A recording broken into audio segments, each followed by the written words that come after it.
Hello, everybody. So, still on vacation, but making a quick video today about hymns. And thank you, Raphael, for suggesting I make this video. Because, yes, I went on YouTube, and yeah, it seems like the YouTube sphere is selling the stock. And there's a bunch of YouTubers with two orders of magnitude more followers than I do who are selling the stock for a quick gain, making 80%.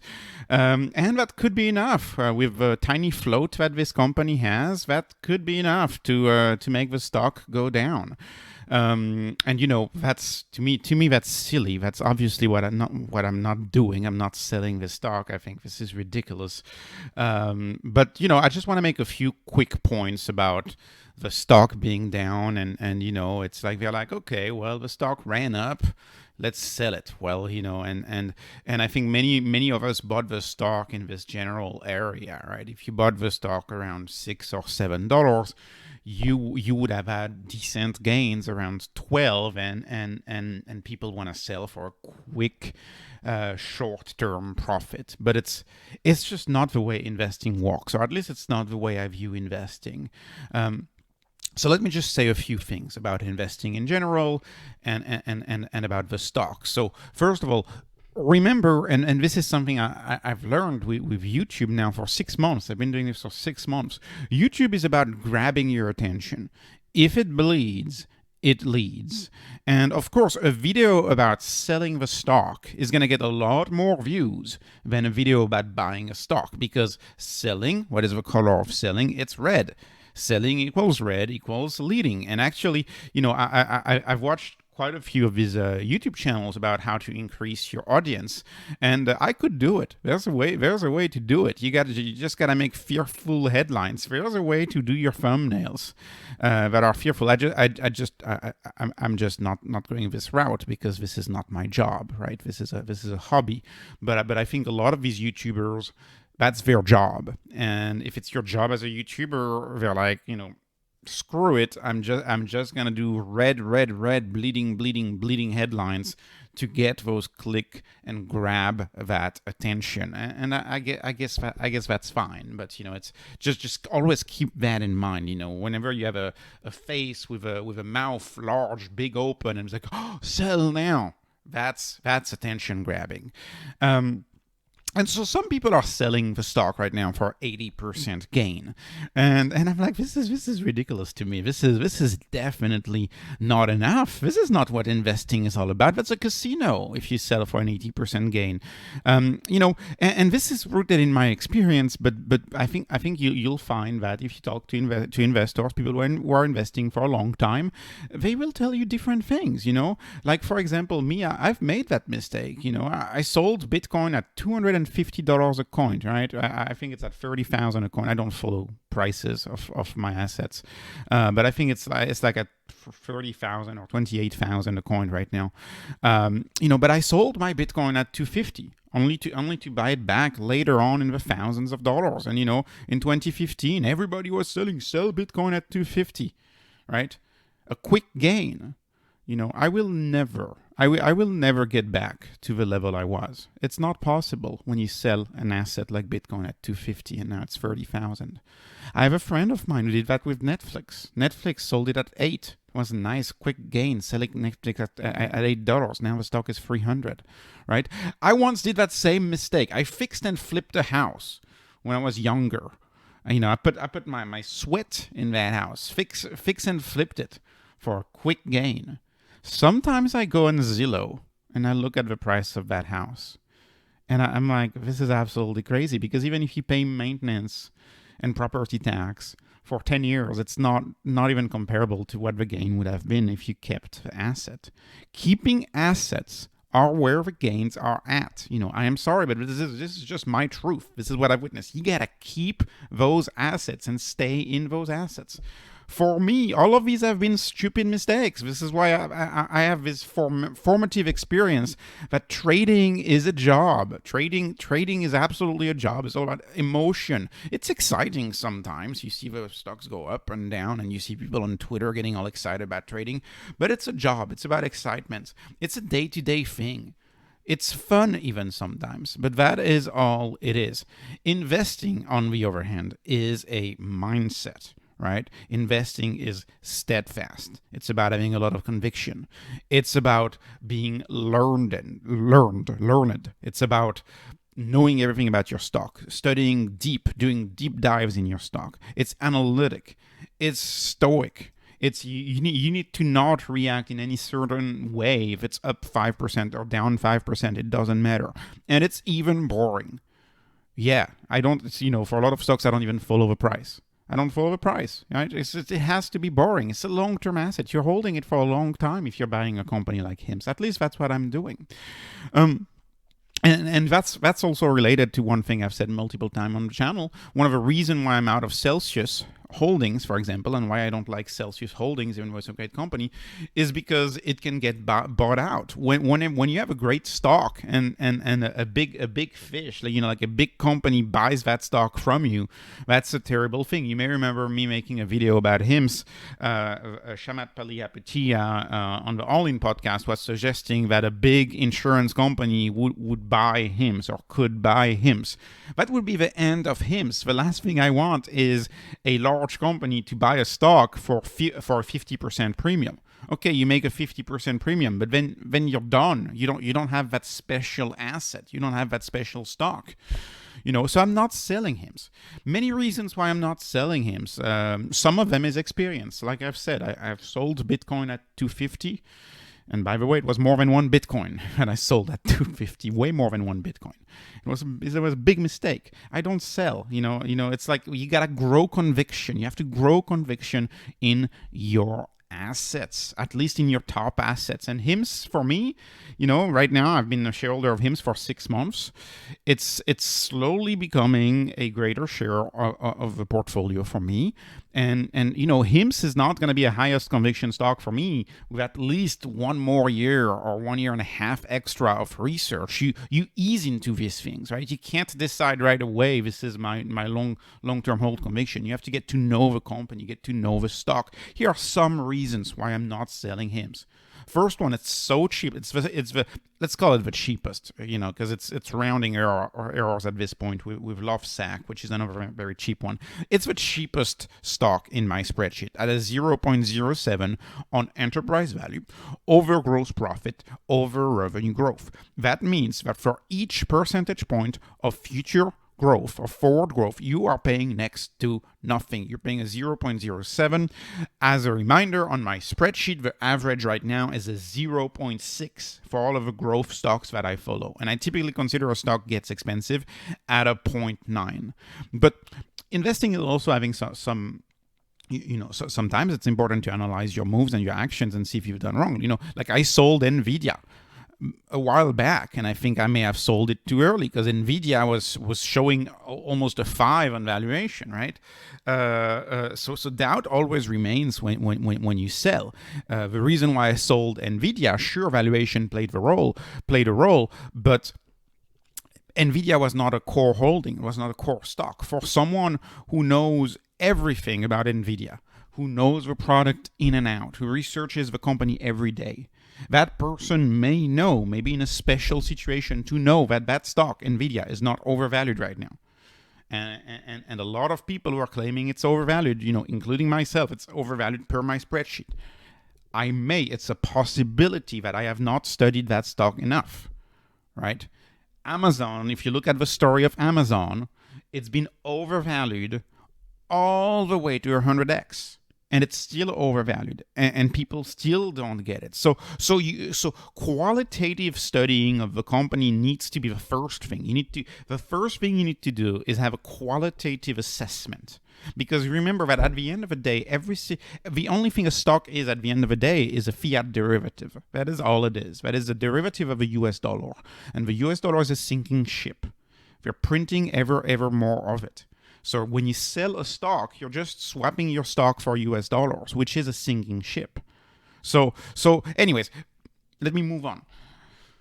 Some of the highest conviction assets that I own, which are Tesla and Bitcoin, I cannot conceive of selling them. Like right now, I can't conceive. I cannot conceive of something that would make me sell those assets.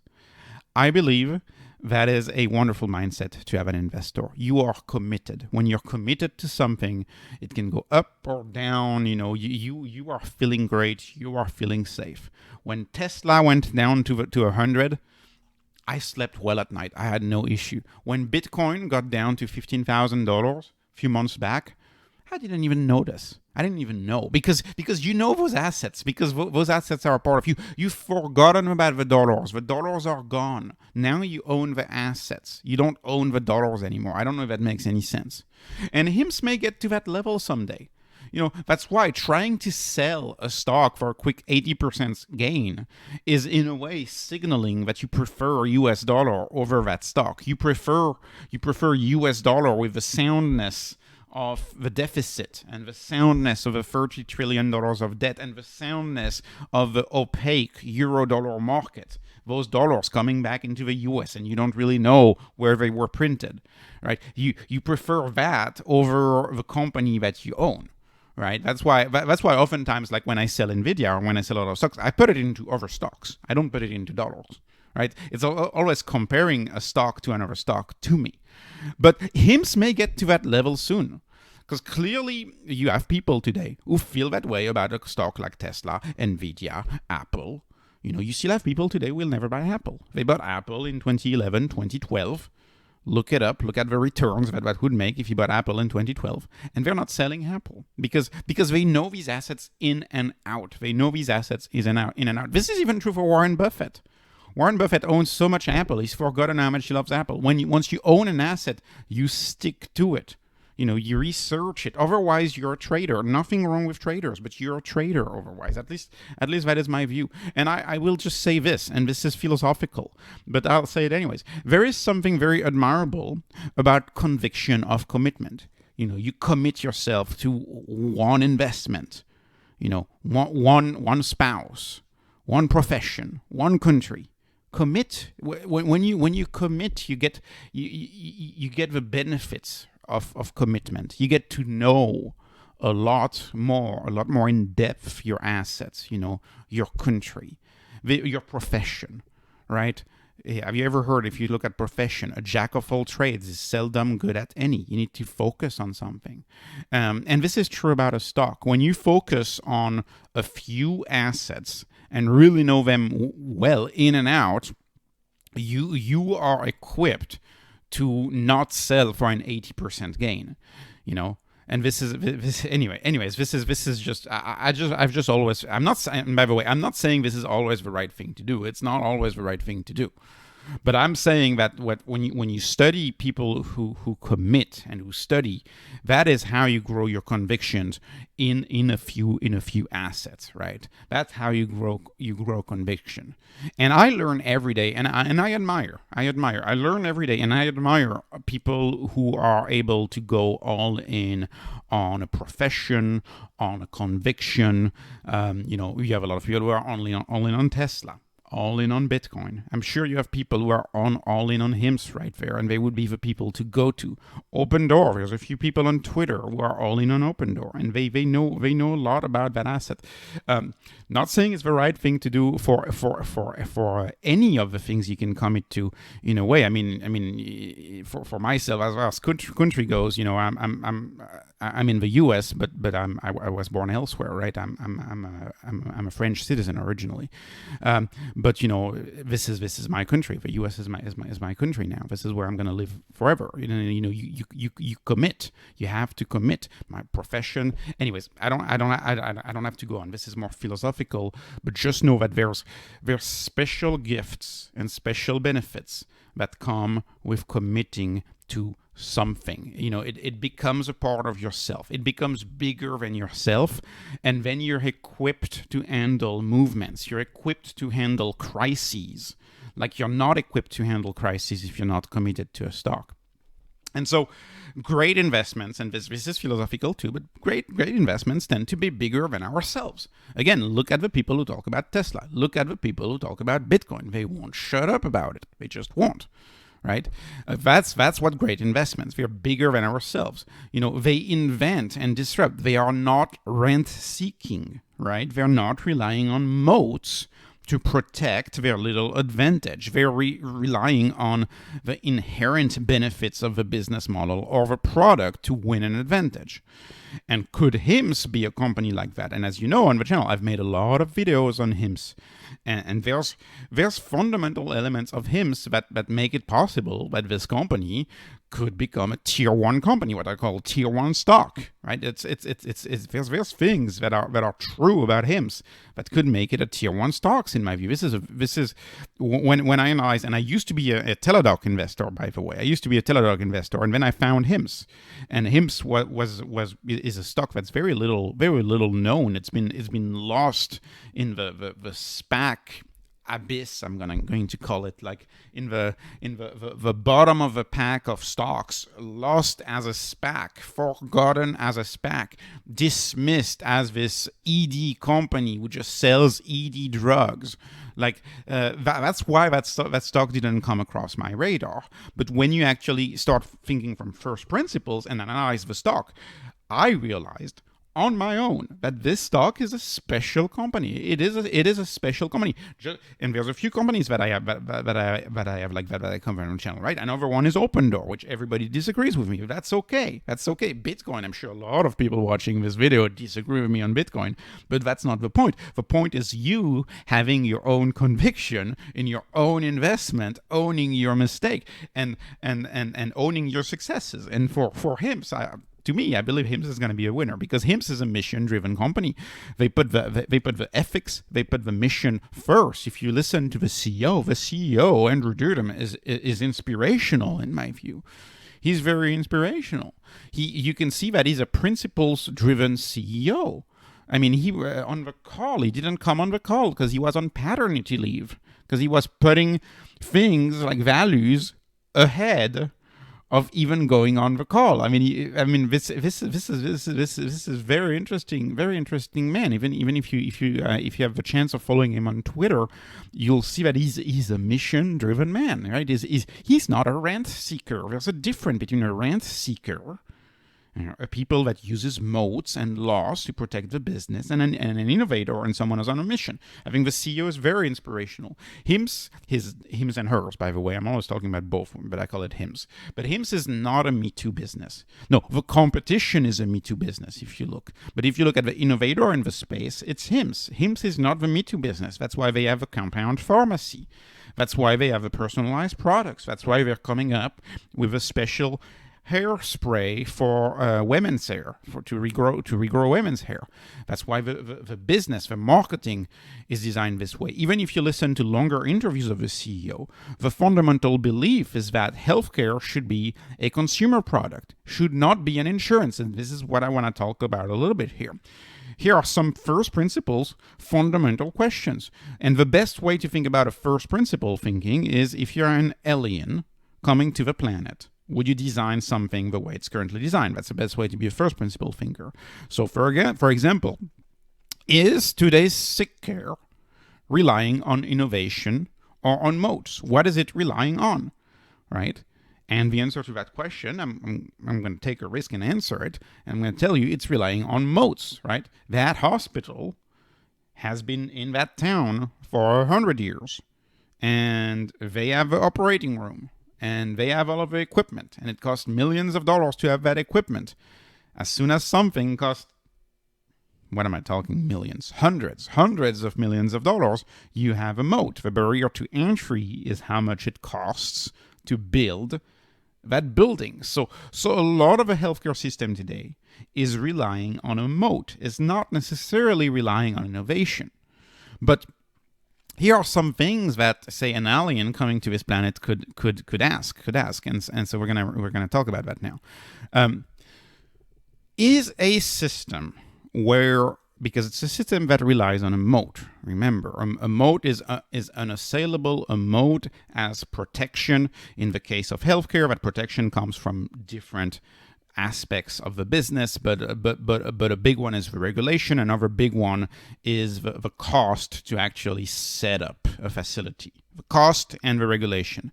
And so that system that has a moat at least if you're in the US, I know it's a little different in other countries, but at least if you're in the US, and HIMS is mostly a US company, the first question is, what is your insurance?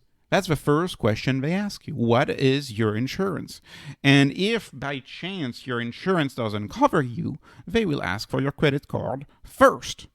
This is not a customer-centric experience. This is why HIMS is all about the customer-centric experience. And if someone comes for sick care, if someone is sick, you have to ask yourself, would someone thinking from scratch have as a question, what is your insurance? Right? What is your insurance? Does it not make more sense to actually make an affordable service so you don't have to, could healthcare, when you go to a restaurant, people don't ask you to pay first. You pay at the end of a service. You pay at the end of a restaurant. Anyways, let me move on. What's another issue of the current sector system? It treats diseases when they're very advanced, like only when they're advanced. When they're very advanced, it doesn't take care of diseases early on. I think that's another fundamental mistake, because a lot of health can be treated early on, and this is what HIMS is setting out to do. I realize they're still categorized mostly as an ED/air loss company, but that is not where we're headed. That is not the vision, right? The vision is much more broad, much more encompassing. It's a consumer brand for healthcare. Right? The current system, which I call a sick care system, is a system that ignores very, very fundamental issues that are faced by younger people. For example, ED for men or air loss for women. I'm using those two not to single out any gender here, but because it's their leading products that they're releasing right now with their mints and their spray for hair loss for women. These are two issues that will take a enormous psychological toll on someone. Enormous. I mean, there's no denying that. Like if you lose your hair, imagine you're a woman. You've grown your whole life. You're now 40. You've had a life full of hair. You've loved your hair, and you're now 42, and your hair's gone or going away. Yeah, it's gonna have a deep impact on your life. It's gonna be awful. And the system of insurance doesn't cover that. Doesn't deal with that. No, sorry, we don't deal with that. I mean, it's just crazy to me. Would an alien design this if they came to this planet, right? A system where only what your insurance cover is seen as legitimate care. Would an alien design that?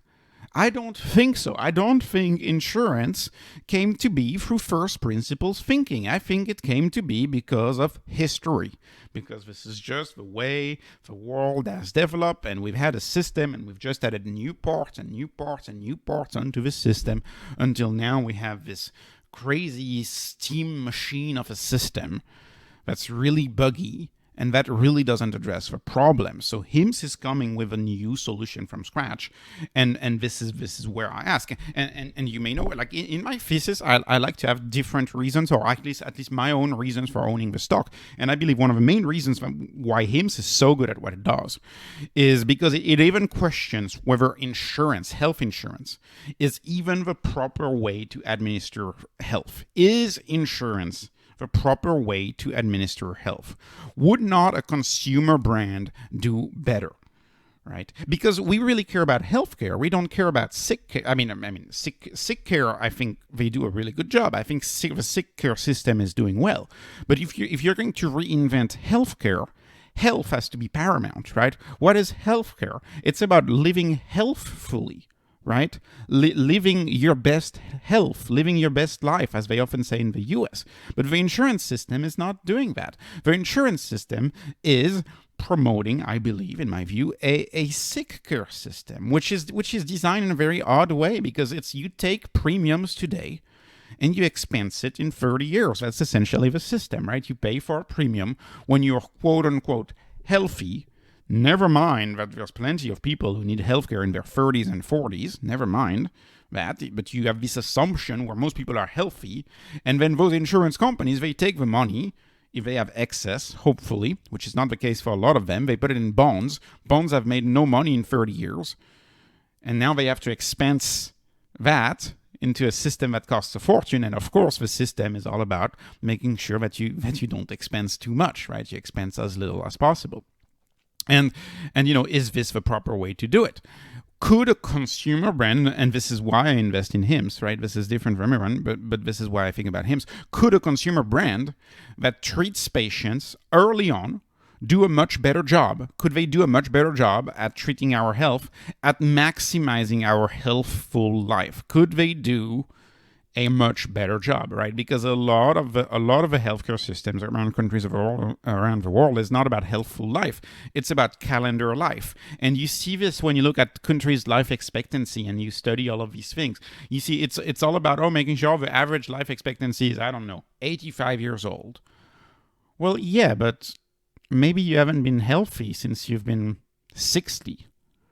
So that's a sick care system. That's not a healthcare system. A healthcare system necessarily starts much younger and treats you much younger and deal with the issues much before they become, grave, expensive issues. That's the point about HIMS. And I've made a lot of videos about HIMS in the early days.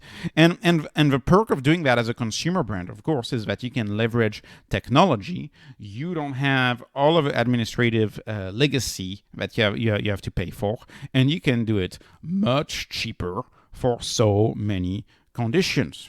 Right?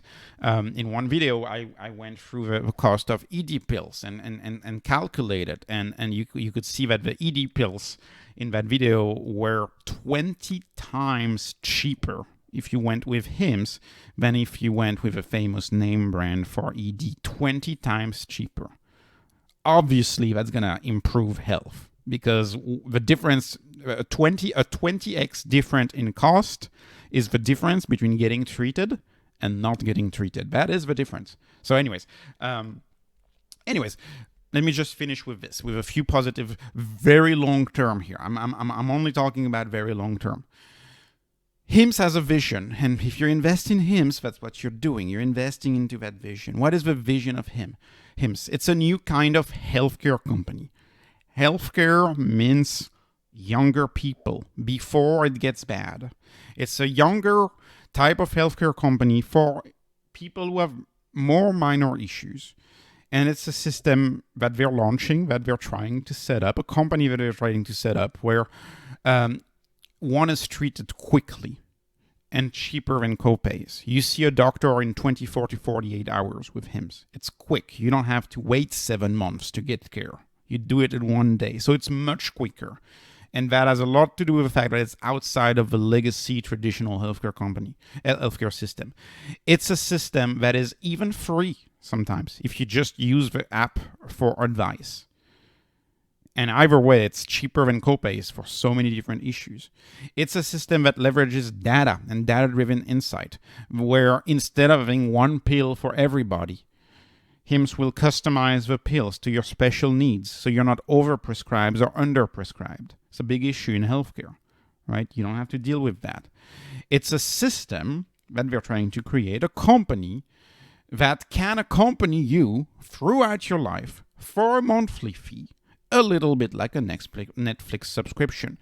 And this is a future I could envision. I could envision a future where, I don't know, a bunch of people, say from age 25 to 55, pay, let's call it $50 a month to HIMS to get one pill or two if they need it, to stop it when they don't need it, right?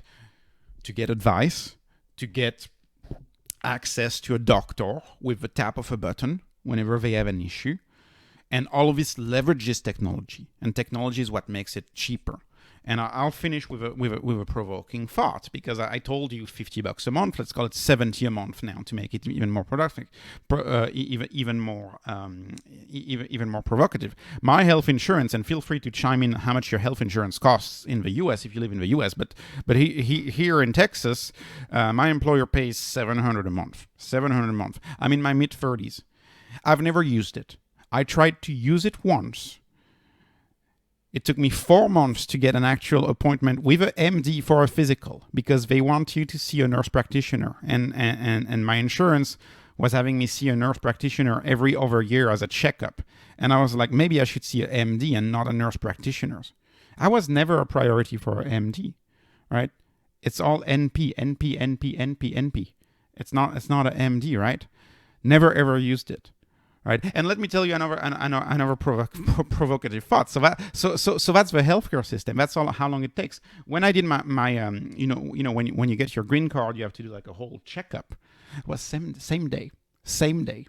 The doctor was available same day, and it was an actual MD, and I did a whole checkup, and it was available the same day, and it was amazing, and it was so fast. Why was it so fast? Because one of them is outside of the healthcare system. One of them is just a regular transaction that is fast. So imagine if you have an issue. If you have an issue and you get care, are you going to want to wait 6 or 7 months? Are you going to want to pay crazy premiums? Or is a company like HIMSS compelling? And I believe a company like HIMSS is extremely compelling. And I have to go. My family is dragging me to a monster truck show down here in Texas. So I don't know what it's going to be like, but we'll see. But yeah, I'm very, very busy right now. But I felt like making this video for our channel. Please like, please subscribe. I really appreciate it. A bit of an unstructured video here, but enjoy life and I'm not worrying about stock price. That's just me. I don't give any advice. As you know, this is not investment advice. This is just entertainment, but definitely not worrying about any stock price.